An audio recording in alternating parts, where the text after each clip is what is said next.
Bienvenidos un día más a una nueva actividad enmarcada dentro de la edición virtual del 25º Festival Internacional de Folclore Villa de Ingenio, muestra solidaria de los pueblos. El Festival de Ingenio, uno de los más importantes del mundo por sus características y por la gran variedad y diversidad de actividades con que cuenta, incorpora cada año a su programa exposiciones y muestras que custodian el patrimonio y el acervo cultural. Es así como se permite realizar un paseo por diferentes valores de la idiosincrasia de los pueblos, materializados en trabajos de lo más variado, colecciones particulares y colectivas, o la propia muestra de los trabajos que los escolares realizan para mostrar su visión de lo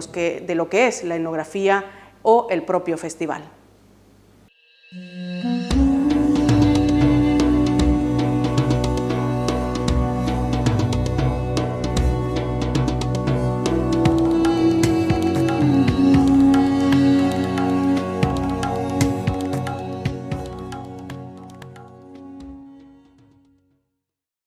Las exposiciones siempre han sido parte importante del Festival de Folclore de la Villa de Ingenio, muestra solidaria de los pueblos.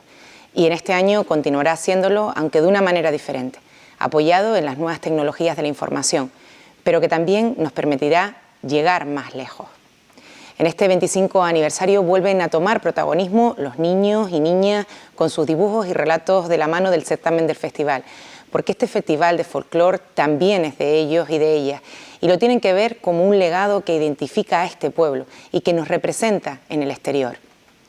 También forman parte de las exposiciones La Fortaleza, un relato histórico desde el asentamiento de los aborígenes hasta la conquista, y también el Museo del Festival, que podremos visitar de forma virtual a través de nuestros dispositivos electrónicos desde cualquier lugar del mundo. Sigamos disfrutando de este festival a través de las nuevas formas de comunicación, pero con las mismas ganas. Vivamos nuestro Festival de Folclore y compartamos todos este 25 aniversario. En este mes de julio, el baile, la música y la gastronomía se sienten en la Villa de Ingenio. En este año atípico, el Festival Internacional de Folclore cumple 25 años. 25 años llevando al nombre de la Villa de Ingenio a ser referente mundial a nivel cultural. Desde el Ayuntamiento y desde el área de Desarrollo Etnográfico y Patrimonio Cultural, queremos agradecer la labor y el esfuerzo de coros y danzas de la Villa de Ingenio para sacar una edición virtual del Festival Internacional de Folclore, muestra solidaria de los pueblos. Y por último, invitarles a ver y a disfrutar de las exposiciones virtuales que el Festival Internacional ha preparado y que emitirá este canal y a través también de las redes sociales en estos días. Hola, muy buenos días. Un año más asistimos a la inauguración de las exposiciones que conforman parte del programa de la 25ª edición del Festival Internacional de Folclore, muestra solidaria de los pueblos, y que en esta ocasión, y por motivos de todos conocidos, producidos por la COVID-2019, pues celebraremos de forma virtual. En primer lugar, una exposición que nos hace muchísima ilusión, porque en ella se encuentra la raíz de nuestro futuro, y son los trabajos que han realizado los niños y las niñas de los diferentes colegios del municipio que han querido participar en este concurso de relato breve, dibujo y pintura. La verdad es que nos llama poderosamente la atención porque ha crecido no solo en cantidad sino en calidad, ofreciéndonos una literatura realmente extraordinaria, además también de los dibujos y las pinturas. Tenemos también una exposición que ha sido cedida gentilmente por Tibicena, una empresa de arqueología y patrimonio, y que está dirigida por Marcos Antonio Moreno Benítez, y que se titula Exposición Virtual, El Tiempo Perdido, un relato arqueológico de la Tirajana indígena. En El Tiempo Perdido, pues se hace un recorrido de cerca de 1300 años de historia de este importante asentamiento, desde la llegada de los primeros habitantes, entre los siglos III y IV, hasta la rendición de los aborígenes y la ocupación de la zona por las antiguas y nuevas poblaciones allá por el siglo XVI. Esperamos y deseamos que también sea del agrado de todos. Y por último, un sueño que formaba parte de este proyecto de sus inicios allá por el año 1990 y que el próximo día 23 de julio pues se llevará a cabo la inauguración oficial. Les recordamos que está ubicado en la calle Antonio Rodríguez Medina y a pesar de que ustedes puedan disfrutar de ello de forma virtual, estamos seguros que cuando abra las puertas ya en breve fecha, que será publicado en tiempo y forma, no podrán resistirse y visitarlo personalmente. Ya por último, pues decir que las actividades de las exposiciones son ya un clásico de nuestro festival, porque en ellas se custodia parte de la memoria de nuestro pueblo y sirve además de herramienta pedagógica a través de muestras gráficas para que las futuras generaciones, conociendo su historia, pues puedan experimentar ese sentido de pertenencia hacia su pueblo y su gente. En nombre de Coros y Danzas de Ingenio y de todo ese gran equipo de voluntarios, pues queremos transmitir nuestras más sinceras muestras de agradecimiento a las empresas tibicenas, también a todos los padres, madres, comunidad educativa, profesores, profesoras, pero con un guiño especial a todos los niños y las niñas por esos trabajos que nos han aportado en ese concurso de relato breve, dibujo y pintura, y también a todos los colaboradores que han hecho posible que este museo del festival pues vea la luz al fin, y donde ha estado implicado de lleno la Concejalía de Servicios Públicos, la Concejalía de Patrimonio y la Concejalía de Turismo, al más de otros muchos trabajos de personas desinteresadas a los cuales pues nuestra enorme gratitud. Muchas gracias y que ustedes la disfruten.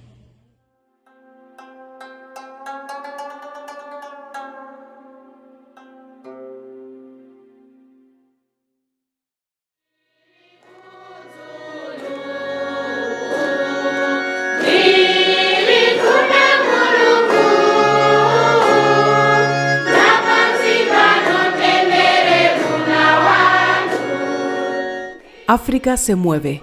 Mozambique, muestra de solidaridad, tolerancia y acogida, nos desvela la experiencia de vida del sacerdote de Ingenio Manuel Ramírez en medio de la pobreza del país africano. El misionero y sacerdote resume a grandes rasgos su experiencia de vida en el país africano y lo hace destacando la solidaridad, la migración y la tolerancia basadas en la realidad palpada en Mozambique. Con expresiones como África se mueve, Ramírez define el drama humano gestado a través de los conflictos bélicos y la consiguiente pobreza que ha llevado a la búsqueda de un futuro en otros lugares del mundo. Aún así, a través de las siguientes imágenes, Manuel Ramírez nos ofrece la visión de Mozambique como muestra de solidaridad, tolerancia y acogida.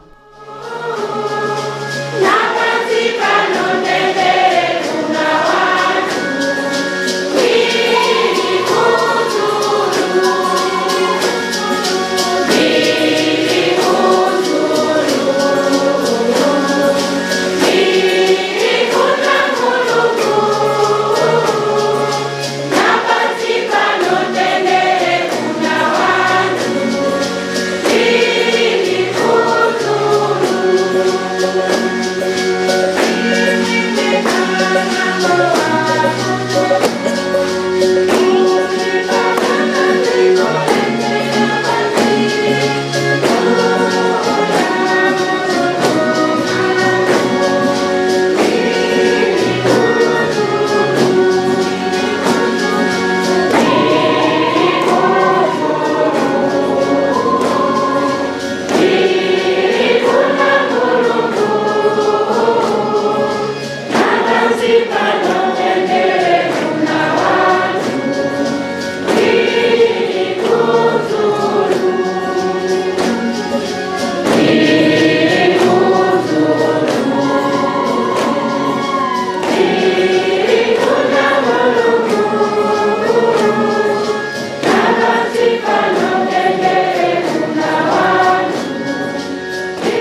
la organización del Festival Internacional de Folclore de la Villa de Ingenio, muestra solidaria de los pueblos, fiesta de interés turístico de Canarias, con el fin de fomentar la preservación de las señas de identidad de los pueblos entre los niños y jóvenes,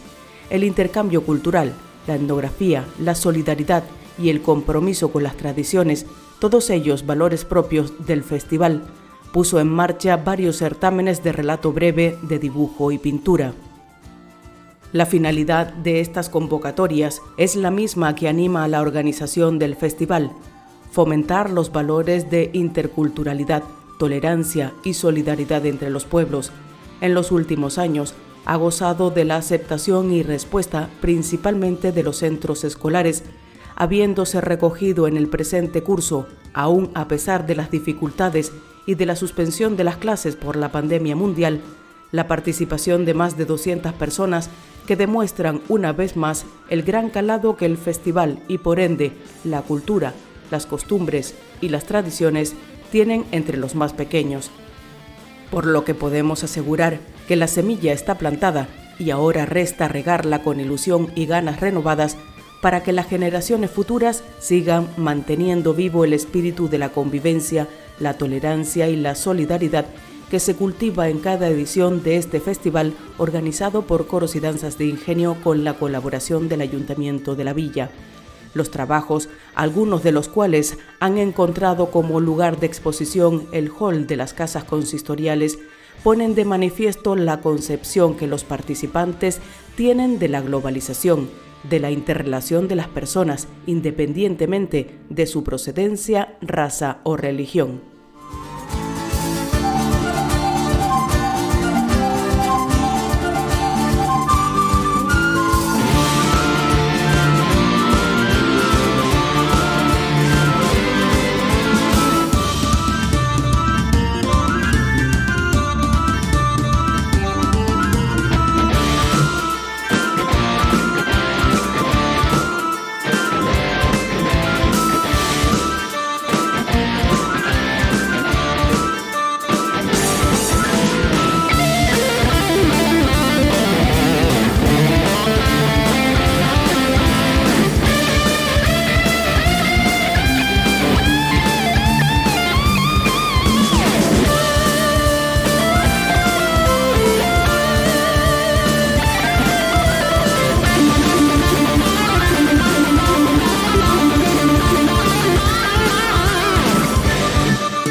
Cada mes de julio, Ingenio es capital del folclore, con 2 semanas de actuaciones, pasacalles, convivencias, sirviendo como prólogo del mismo el campus de etnografía y folclore. El festival surge con el apoyo municipal para promover la conservación, investigación y difusión del rico folclore ingeniense y por ende canario, junto a expresiones de la cultura popular como la artesanía y sus oficios, la gastronomía, los juegos tradicionales o la tradición oral.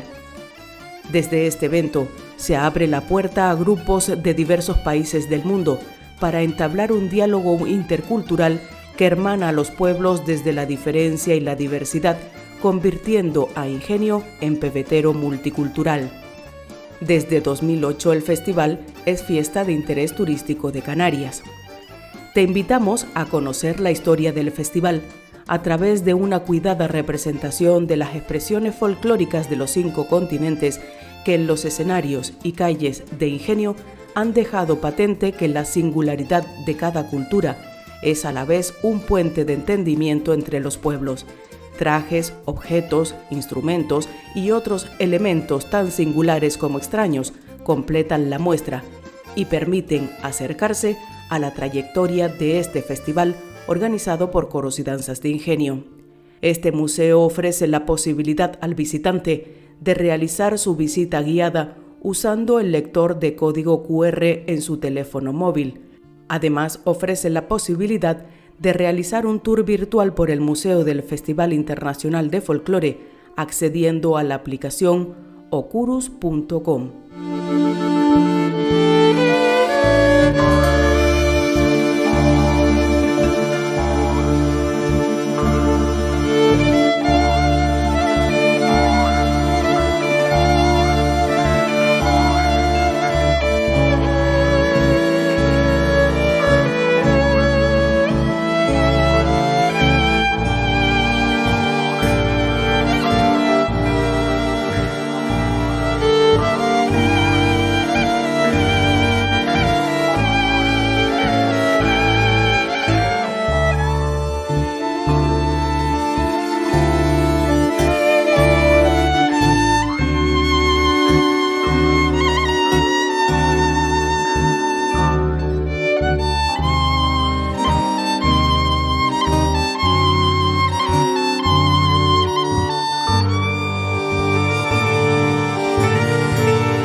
Muy buenos días a todas y a todos. Bienvenidas, bienvenidos a esta visita virtual de la exposición museística El tiempo perdido en el Centro de Interpretación de la Fortaleza.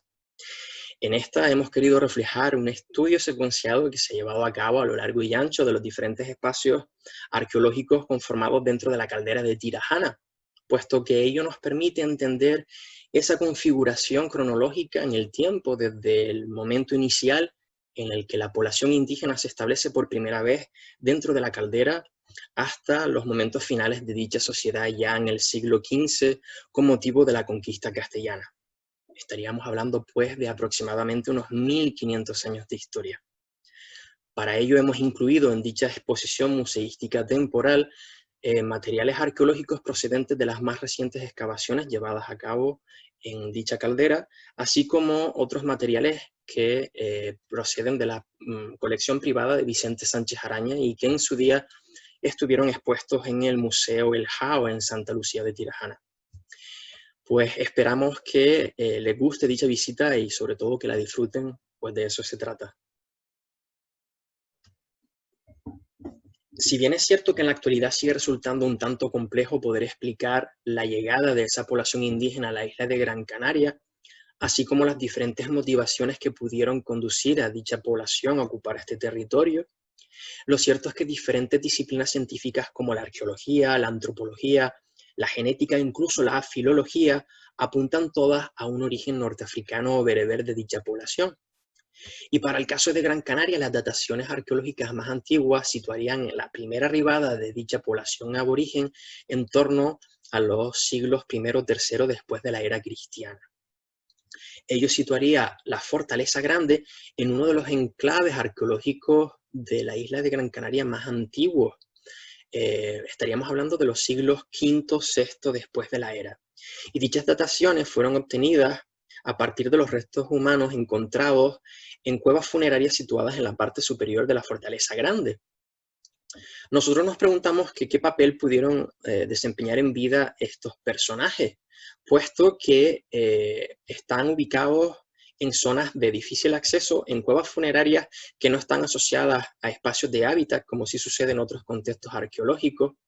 y no solamente el papel que desempeñaron ellos en vida, sino también el papel que desempeñó dicho roque basáltico, la Fortaleza Grande, dentro de la configuración arqueológica de los diferentes espacios de la caldera de Tirajana. Para ello tendremos que ahondar dentro de la cosmovisión de las poblaciones bereberes en el norte de África, donde los antiguos canarios también tienen su origen.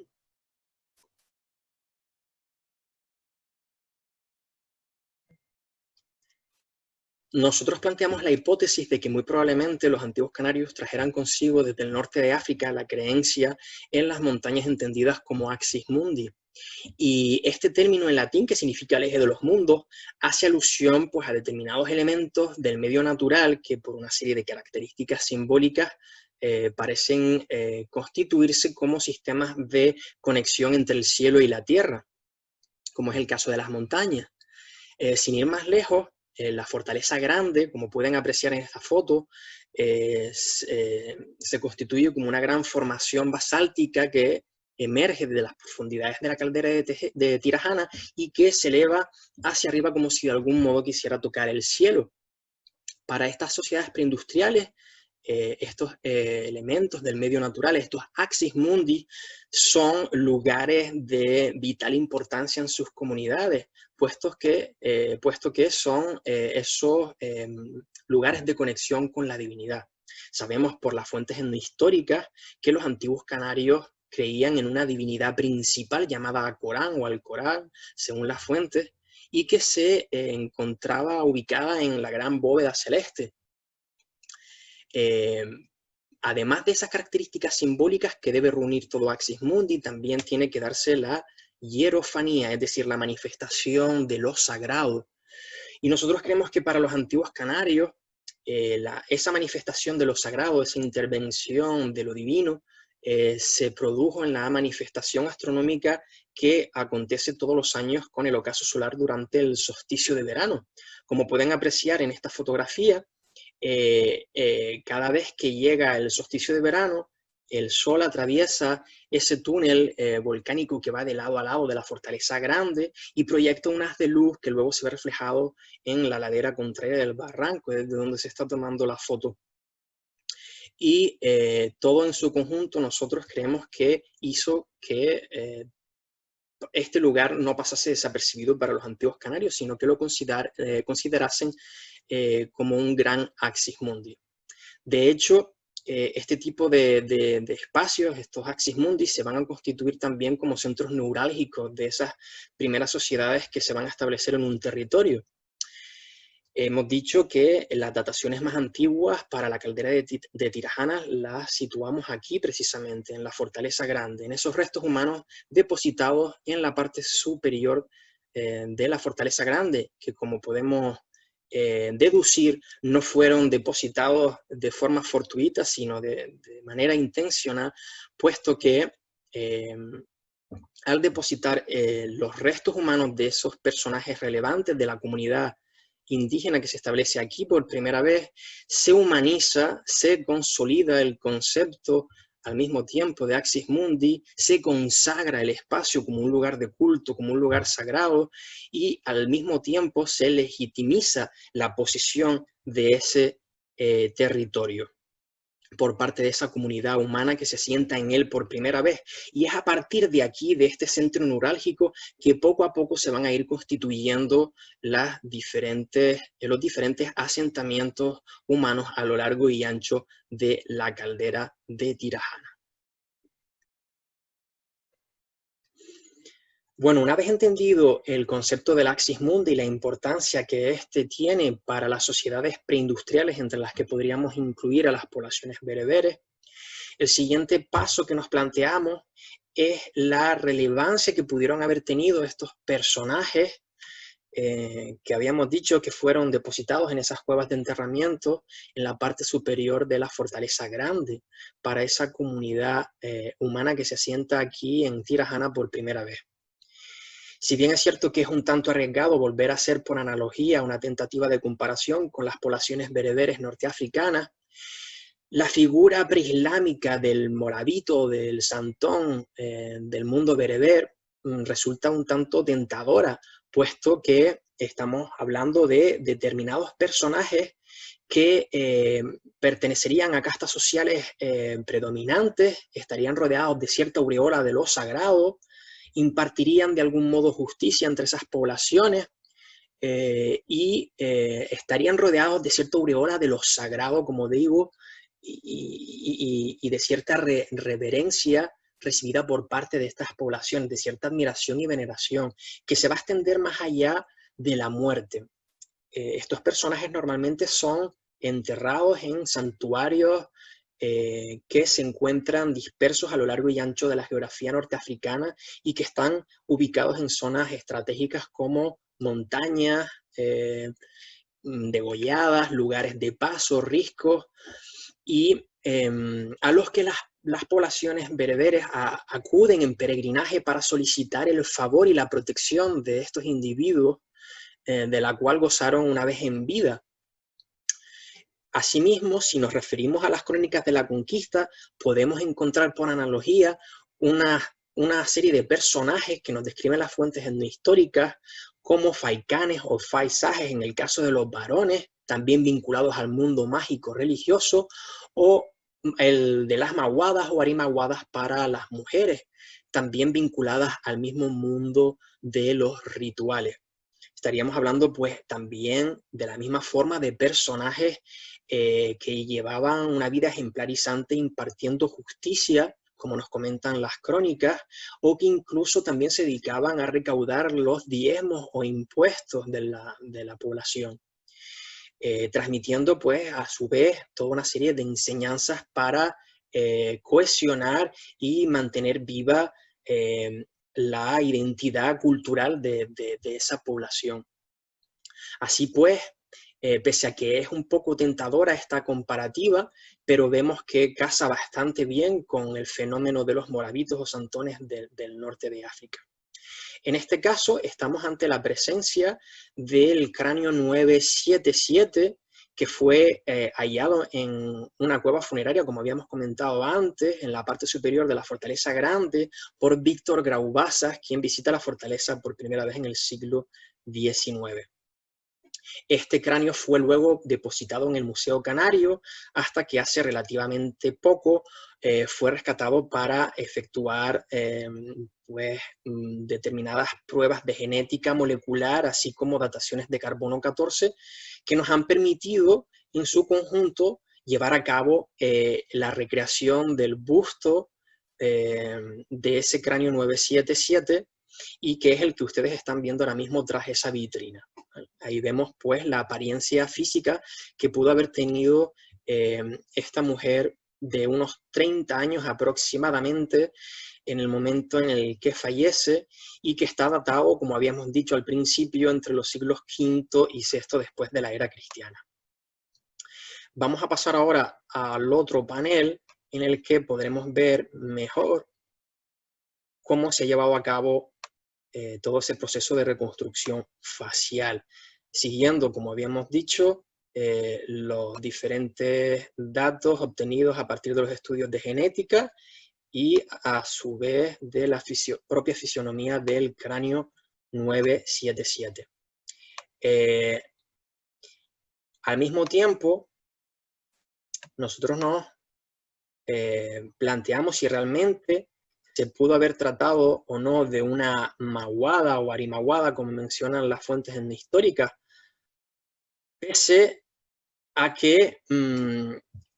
cuando hablamos de estos personajes ya estamos hablando de lo que nos relatan las crónicas de la conquista ya en el siglo XV. No sabemos si en el siglo V o VI, después de la era cristiana, ya existía esa configuración social dentro de la sociedad indígena de Gran Canaria, o si por el contrario esa figura de autoridad religiosa llamada maguada o arimaguada se va a desarrollar en los momentos coetáneos a la conquista o ya en épocas tardías.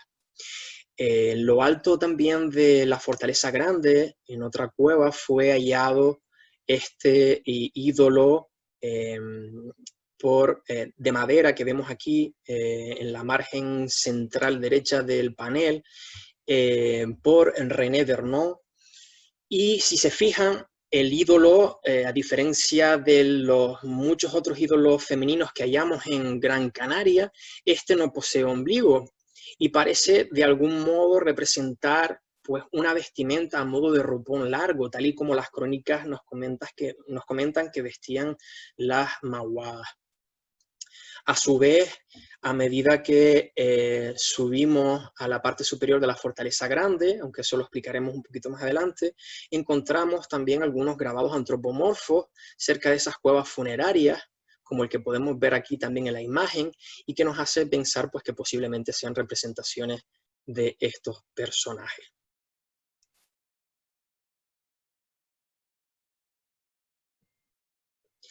Si nos fijamos ahora en esta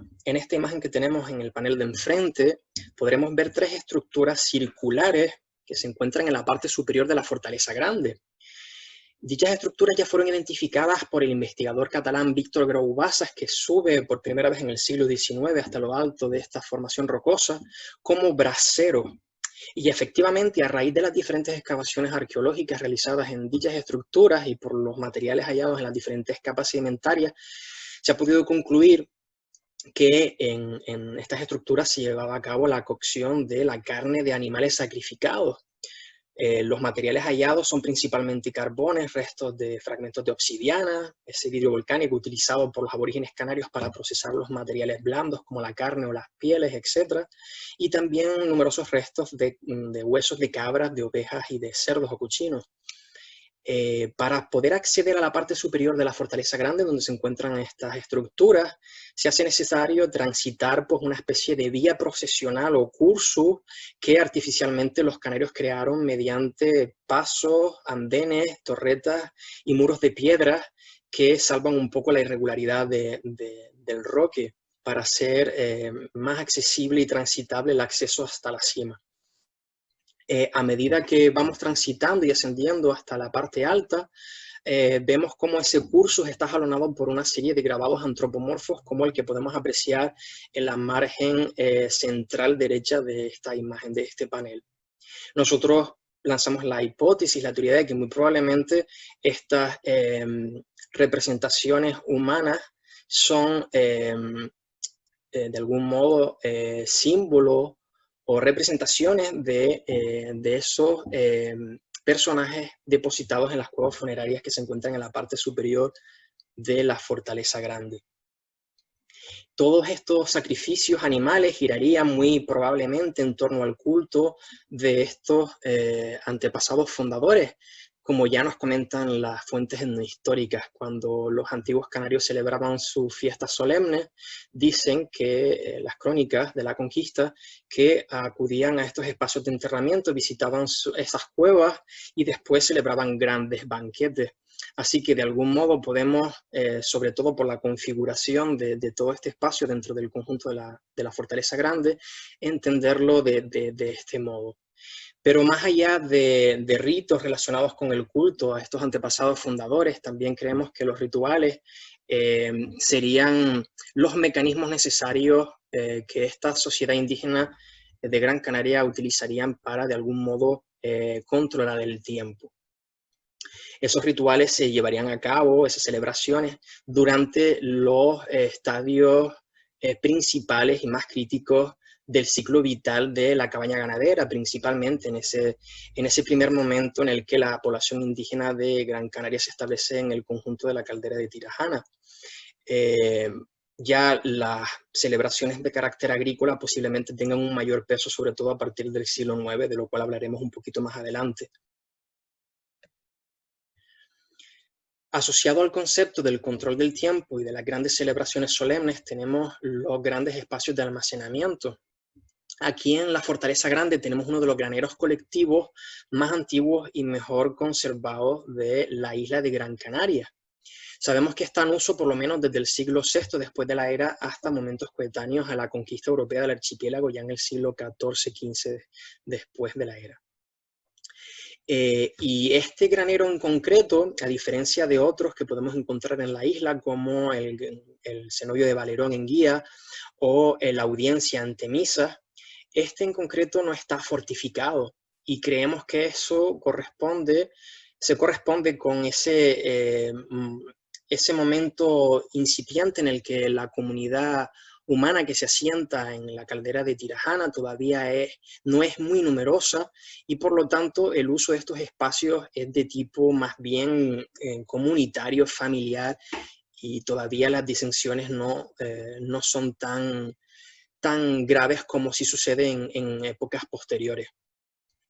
Este tipo de graneros colectivos suelen estar constituidos por pequeñas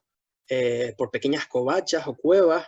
que a priori, como podemos ver en la imagen superior, tienen forma irregular, pero si nos fijamos en esta otra imagen inferior, los antiguos canarios salvaban esas irregularidades, mediante mampuestos de piedra que luego remataban con dinteles y puertas de madera que accedían al interior de dichos espacios de almacenamiento. Si nos fijamos, los huecos entre piedra y el propio dintel eran sellados con argamasas que los canarios elaboraban a partir de ceniza mezclada con barro, con el propósito principal de evitar que los gorgojos, que son estos bichitos que vemos representados en la margen superior de este panel, entrasen dentro en su interior y se hiciesen con los alimentos almacenados. Es el mismo problema que solemos experimentar incluso en la actualidad en casa, cuando almacenamos los cereales y las legumbres en la despensa y a veces los encontramos pues llenos de estos bichitos. Los canarios, sabiendo que a veces podían entrar por algún recoveco que les hubiese quedado sin sellar, utilizaban las ramas y hojas de laurel, puesto que esta planta contiene un aceite esencial que repele a los gorgojos. Al introducirlas en los graneros colectivos, rompían las hojas para desprender este aceite esencial y evitar así que los gorgojos entrasen en caso de que algún huequito quedase sin sellar con esa argamasa. En estos granos colectivos solemos encontrar no solamente alimentos de origen vegetal, como pueden ser higos pasos, granos de cebada o trigo, o incluso lentejas y habas,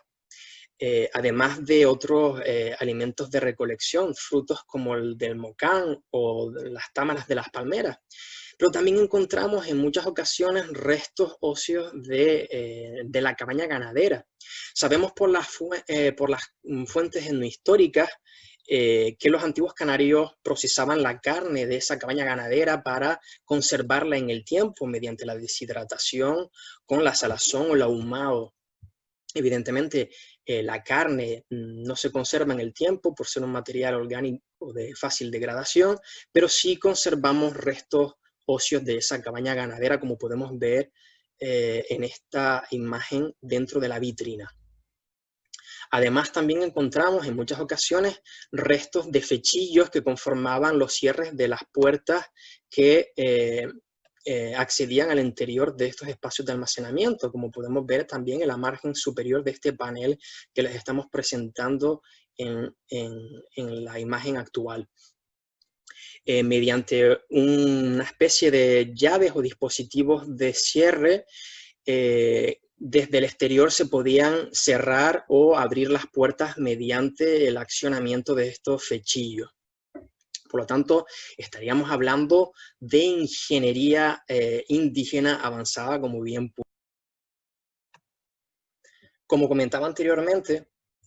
la economía de esta primera población humana que se asienta por primera vez en el interior de la caldera de Tirajana giraría principalmente en torno a la cabaña ganadera. Y no será sino a partir del siglo VIII, IX en adelante que la agricultura irá adquiriendo cada vez mayor protagonismo, incluso más que la propia ganadería. Y a raíz de la evidencia arqueológica podemos constatar que en estos siglos también se produce un aumento importante de la población aborigen. Creemos que ello se debe a excedentes de alimentos producidos por una sofisticación de las técnicas agrícolas empleadas por esta población aborigen. Ello conllevaría un aumento importante, como bien he dicho, de esa primera población humana que se establece en torno a la Fortaleza Grande y que irremediablemente la llevaría a escindirse o a dividirse en diferentes linajes que paulatinamente irían luego ocupando los diferentes territorios que encontramos a lo largo y ancho de la caldera de Tirajana. Un ejemplo de ello podría ser el poblado de Udera, que lo encontramos en esta fotografía en la margen inferior del panel, que se encuentra en la montaña de los Huesos, en Rosiana. Se trata de un poblado troglodita constituido por diferentes estructuras de habitación en cueva que están, muchas de ellas orientadas al interior de la caldera de Tirajana y más concretamente mirando hacia la Fortaleza Grande, como si de algún modo quisieran guardar algún tipo de vínculo simbólico con esos antepasados fundadores ubicados en este centro neurálgico de esa primera sociedad indígena que se establece en el interior de la caldera. Algo que también nos llama poderosamente la atención es la presencia de algunas estructuras funerarias dispersas que encontramos en lugares de tránsito natural al interior de la caldera, como pueden ser las degolladas. Lo curioso es que estas estructuras dispersas, que no estamos hablando de espacios de enterramiento colectivo, ojo, se corresponden con tipologías funerarias posteriores al uso de las cuevas como espacios de enterramiento. Sabemos que en un primer momento, a la llegada de los primeros pobladores a la isla de Gran Canaria, hacen un uso intensificado de las cuevas como lugares de hábitat y espacios de enterramiento. Pero es a partir del siglo VII, VIII en adelante que empiezan a hacer uso de otro tipo de estructuras funerarias, como son los túmulos, las grandes necrópolis tumulares, como puede ser la necrópolis de Arteara en el adyacente barranco de Fataga.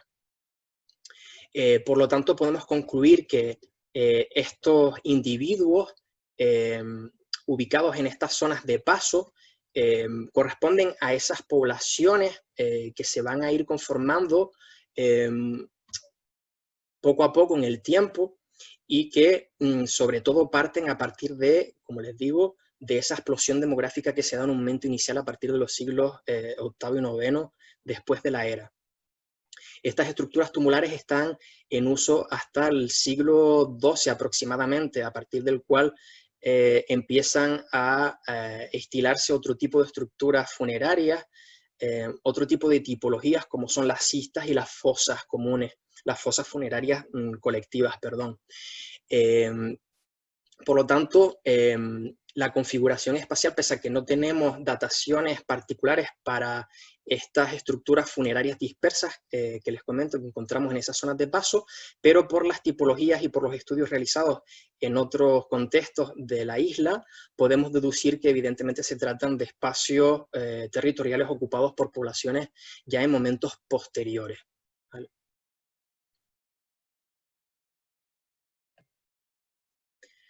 Una de las primeras estructuras en ser excavadas en el yacimiento arqueológico de la Fortaleza Grande es la denominada Casa Rosa Schluter. La denominamos así porque Rosa Schluter fue la primera arqueóloga en intervenir dicho espacio en los años 90. La excavación fue parcial, terminando de excavarse recientemente por mano de Tibicena. Si nos fijamos en esta imagen, en este levantamiento 3D de la estructura, podemos apreciar cómo se trata de una estructura doble, de planta doble, una planta superior de estructura cruciforme, como se corresponde con las estructuras de habitación de las poblaciones aborígenes de Gran Canaria, y vemos cómo la habitación, la alcoba de la izquierda, se transforma en una escalera que accede, conduce a una estructura de planta circular que se encuentra a un nivel inferior. Cuando se excavó el suelo de esa estructura circular que se encuentra en un nivel inferior, pudimos constatar por primera vez el uso de excrementos de ovicápridos para conformar dicho suelo por parte de los antiguos canarios. La abundante cantidad de excrementos en dicho suelo nos puede llevar a la conclusión de que este espacio pudo haber sido utilizado por ellos a modo de corral. Sin embargo, la configuración de dicha estructura, así como los materiales hallados en esta alacena contigua, así como los restos vegetales que hallamos junto con los excrementos y el barro que conformó el suelo de dicha estructura, pensamos que más probablemente fuese destinada para almacenamiento de uso doméstico, más que como corral. En dicho subsuelo, por debajo de ese suelo que luego conformaron los canarios con los excrementos y el barro que les comenté justo ahora, encontramos unos depósitos fundacionales, una especie de cubetas con 3 piedras cada una y un instrumento lítico y un cuerno de cabra enterrado en cada una de ellas, que podemos entender como depósitos fundacionales. Del mismo modo, en la planta superior encontramos en una de las esquinas de esta estructura de habitación, en esta esquinita más concretamente que les estoy señalando, los restos de un baifito sacrificado, que también podría corresponderse con una especie de rito de fundación que serviría para propiciar las actividades realizadas en dicha estructura.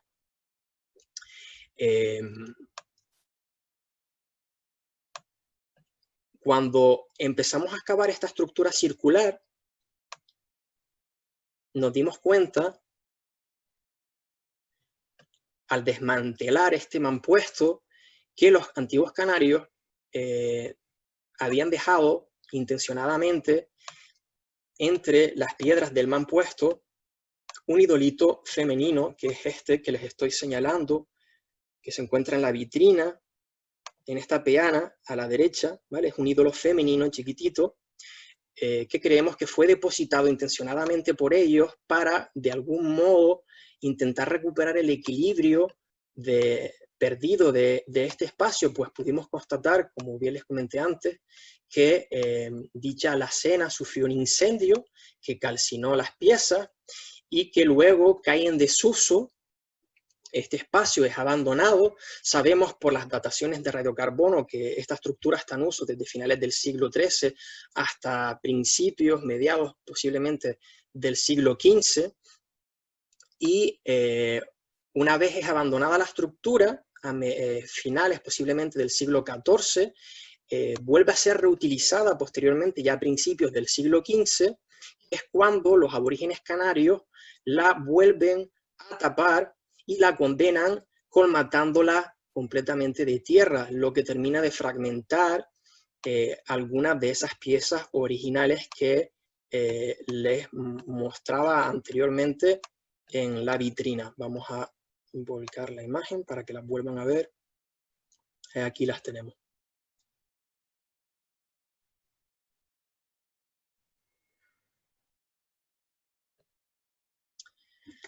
Las fuentes no históricas también nos hablan de dos riscos solemnes ubicados, uno en el término jefatura o guanartemato de Galdar y otro en el guanartemato jefatura de Telde, más concretamente en el término de Tirajana. Para el caso del guanartemato de Galdar, tendríamos al roque o risco de Tirma, y también, según las fuentes, a veces mencionan un segundo risco para este guanartemato, que sería Amagro.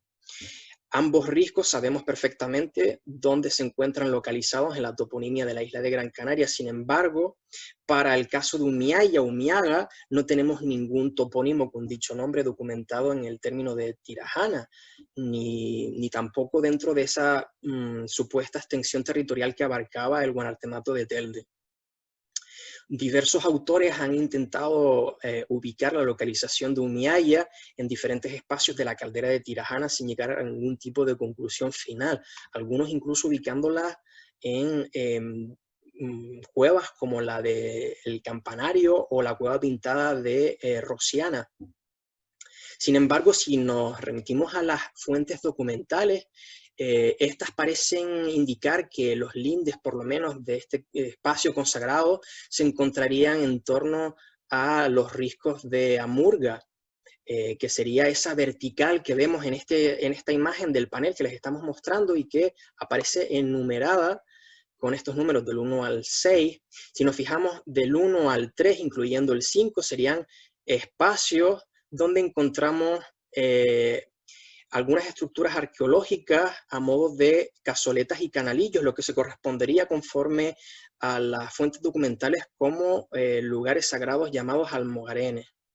En el número 4 encontraríamos la fortaleza de Amurga con una serie de estructuras circulares semejantes a las que podemos hallar también en la fortaleza grande, en la parte superior, a modo de brasero.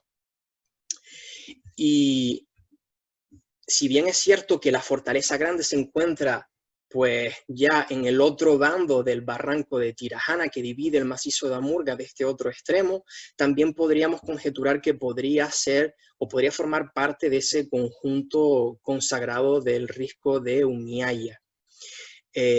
Nos dicen las crónicas de la conquista que a estos riscos solemnes acudía la población aborigen de la isla para solicitar la lluvia en épocas de sequía. A ellos acudían y sacrificaban vertiendo leche de la cabaña ganadera diputada consagrada para este tipo de celebraciones, y que las mahuadas vertían leche y que alzaban varas y ramas de palmas y que luego bajaban a la costa y golpeaban la mar, de algún modo simulando mediante un acto de magia simpatética la llegada de esa anhelada lluvia. Así que por todo esto en su conjunto podemos lanzar la hipótesis de que muy probablemente el famoso risco solemne de Umiaya se encuentre ubicado, como bien les decimos, en estos riscos del macizo de Amurga. También tenemos que tener en cuenta, por otra parte, que el episodio final de la conquista de la isla de Gran Canaria tiene lugar precisamente en este sitio, en la fortaleza de Amurga, donde vemos el número 4 de este panel. El caserío que se encuentra justo a las faldas de la fortaleza de Amurga recibe actualmente el nombre de Los Sitios, pero si nos vamos a las fuentes documentales, a esos primeros repartos de tierras que se producen tras la conquista castellana en el siglo XV, podemos ver documentado el topónimo de Ansitie o Ansitio para este mismo caserío que, como podemos comprobar fonéticamente, se ve deformado en el tiempo hasta convertirse en Los Sitios del actual caserío de Santa Lucía. No deja de ser una propuesta pero nos parece bastante coherente y con mucho más fundamento y peso que las propuestas lanzadas con anterioridad. Comentábamos que Ansite, ese lugar en el que acontece el episodio final de la conquista de la isla de Gran Canaria, ya lo podemos ubicar con cierta certeza en el macizo de Amurga y más concretamente en el hito geográfico que denominamos la fortaleza de Amurga, que se encuentra justo encima del caserío de los sitios, como comentábamos antes. Y esto de hecho apoyaría la teoría que comentábamos anteriormente, en la que entendemos a ese conjunto de espacios consagrados que hallamos en la vertical del macizo de Amurga con los famosos riscos solemnes de Umialla que nos relatan las crónicas. Por lógica y sentido común, podemos pensar que esa resistencia indígena buscarían el amparo de la divinidad refugiándose en estos riscos al huir de esas tropas castellanas. Ahora bien, ¿por qué a día de hoy todavía hay mucha gente que sigue denominando a la fortaleza como la fortaleza de Ansite? Pues eso se lo debemos a un antiguo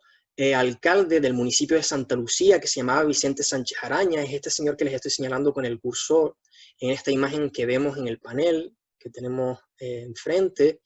Y él era un gran entusiasta y erudito de la cultura indígena de Canarias, pero la falta de metodología lo lleva erróneamente a vincular la fortaleza con el Ansite que nos relatan las crónicas. Pese a la oposición de muchos otros estudiosos que ya se están señalando desde aquel entonces a la fortaleza de Amurga como la localización del famoso Ansite. No obstante, él se empecina con esta idea y a partir de entonces, alrededor de los años 60, se dedica a celebrar todos los años, el día 29 de abril, el episodio final de esa conquista de la isla de Gran Canaria, no sin contar con la oposición de algunos grupos de corte independentista que a partir de finales de los años 70 se manifiestan oponiéndose a este tipo de celebraciones que conmemoraban la incorporación de la isla de Gran Canaria a las coronas de Castilla y Aragón.